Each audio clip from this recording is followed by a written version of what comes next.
This is the Honda Motocompacto electric scooter at top speed of 15 miles an hour and a 12-mile range in a scooter that folds up into a suitcase. So when you fold it up, it's 29.2 inches long, 21.1 inches tall, and 3.7 inches wide. And you can see it here unfolded. And it's a little box-shaped scooter.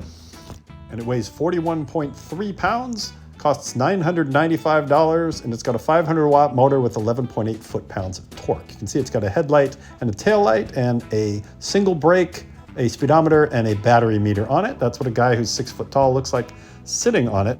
And it takes 3.5 hours to charge. It does have a loop on it that you can use to lock it to a bike rack. So the question is it right for you? You've got to figure out your use case with this. I mean, you can fold it up and carry it in your car and use it for the last couple of miles if you have to park far away from where you work. So there's a lot of ways you could think of using it, but you can see this guy's getting around real nice in a place where there are pedestrians. So you could also use it probably where you wouldn't be able to use a motorcycle or an e-bike. So that's the Honda Motocompacto.